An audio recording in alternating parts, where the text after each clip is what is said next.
రీసెంట్గా నేను మా అమ్మమ్మ గారి ఇంటికి అలాగే మా అమ్మగారి ఇంటికి వెళ్ళాను కదా, అక్కడి నుంచి నేనేం తెచ్చుకున్నానో ఈ వీడియోలో చూపిస్తాను, చూసేయండి. నాకు ఎప్పటి నుంచో జున్ను తినాలని ఉంది. ఇంకా మా అమ్మని అడిగినప్పుడు నాకు ఈ కామధేను జున్ను పౌడర్ అయితే ఇచ్చిందనమాట.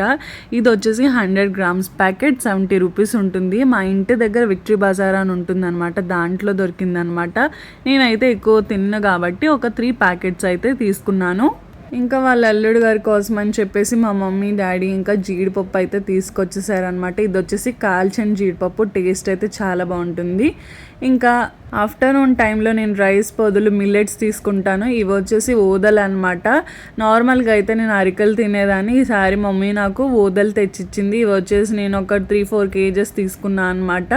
మమ్మీ అయితే నాకు ఇచ్చేసింది. ఇంకా నేనైతే బ్యాగ్లో ప్యాక్ చేసేసుకున్నాను. ఈ ఊదలు అయితే కొంచెం తినే వాళ్ళకి బాగానే అనిపిస్తుంది, లేకపోతే తినలేరు. ఇంకా మీరు ఇక్కడ చూసినట్లయితే ఇవి వచ్చేసి వామ్ బిస్కెట్స్ అనమాట. వామ్ బిస్కెట్స్ మీలో ఎంతమందికి ఇష్టం కామెంట్ చేసేయండి. నాకు చిన్నప్పుడు మమ్మీ తెచ్చేది చాలా ఇష్టం అనమాట. ఎప్పుడు బయటకు వెళ్ళినా తెచ్చేసేది, నేనైతే తింటానే ఉండేదాన్ని. మా మావయ్య గారు అబ్బాయి అవి ఏం చేశాడంటే, నాకు హైదరాబాద్ పట్టుకెళ్తుంది అక్క అని చెప్పేసి చింత చెట్టు ఎక్కువ మరీ నా కోసం ఈ చింత చిగురు అయితే కోసాడనమాట. నేనైతే అది తేజు వాళ్ళకి చికెన్ కర్రీలో వేసి అయితే వండేశాను. ఈ చింత చిగురుతో పాటు ఇంకా ఎక్కువ తెచ్చాడని చెప్పేసి అవి నేను కలిపి ఇలా ఎండలో ఎండబెట్టేసామన్నమాట. ఇది వచ్చేసి ఎండిన చింత చిగురు ఇలా ఉంటుందన్నమాట. ఇంకా యాజ్ యూజువల్ సమ్మర్ కదా, మమ్మీ అయితే ఆవకాయ పచ్చడి పెట్టేసింది. పెద్దగా ఎక్కువ తిన్నాము ఆవకాయ పచ్చడి, సో కొంచెమే తెచ్చుకున్నాను నేను. ఇప్పుడు మీరు చూస్తున్నారు కదా, ఇది మా అభి ఉన్నాడు కదా, మావయ్య గారు అబ్బాయి, నా కోసం ఇది కరివేపాకు కోసాడనమాట. చూసారా ఎంత ఫ్రెష్గా ఉందో. ఒక 2-3 weeks వరకు ఫ్రిడ్జ్లో అలానే ఉంటుందన్నమాట, చాలా ఫ్రెష్గా ఉంటుంది.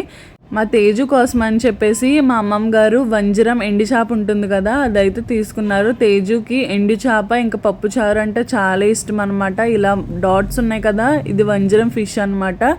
ఇంకా వంజరం ఫిష్తో పాటు నేను నార్మల్ ఎండు చేపల ముక్కలు కూడా తీసుకున్నాను నేను. ఇంకా అమ్మమ్మ ఫిష్ తీసుకున్న తర్వాత ముక్కలు కోసి కొంచెం ఎండబెట్టేసి అయితే నాకైతే ఇచ్చేసారు అనమాట. సో ఇంకా మా తేజుకి నేను ఎండు చేప పప్పు చారు వండడమే లేట్. ఇంకా ఇప్పుడు మీకు చూపిస్తున్న గిన్నె ఉంది కదా, ఇది వచ్చేసి నేను మా అమ్మ దగ్గర తీసుకున్నాను అనమాట. మా అమ్మకి ఎవరో ఇచ్చారంట, సో ఇంకా నేనైతే తీసేసుకున్నాను. ఏమన్నా కడిగేసి దీంట్లో వేసేస్తే వెజిటేబుల్స్ ఫ్రూట్స్ అలాగా కొంచెం నీళ్ళు వాడతాయి. సో ఈ గిన్నె అయితే బాగా నచ్చింది. ఇంకా తాతయ్య గారు నాకు మ్యాంగోస్ అయితే కొనిచ్చారు, దాంతోపాటు మా అభి నాకు కొబ్బరికాయలు తీసిచ్చాడు అనమాట. సో అది గైస్, మీరు కూడా నాలానే అమ్మగారింటికి అమ్మమ్మ గారింటికి వెళ్ళినప్పుడు ఇవన్నీ తెచ్చుకుంటారా? నాలా మీలో ఎవరు తెచ్చుకుంటారో కామెంట్ చేసేయండి. ఈ వీడియో మీ అందరికీ నచ్చింది అనుకుంటున్నాను. ఎవరైనా సబ్స్క్రైబ్ చేయలేని వాళ్ళు ఉంటే సబ్స్క్రైబ్ చేయండి గైస్. మీ సపోర్ట్ ఇప్పటి వరకు ఇచ్చారు, చాలా చాలా థ్యాంక్స్ అనమాట. నాకులా మీలో ఎవరు చింత చిగురు అంటే ఇష్టమో కామెంట్ చేసేయండి. నాకంటే చాలా ఇష్టం. నేను చింత చిగురు ప్రాన్స్, చింత చిగురు చికెన్ తింటాను. Bye guys.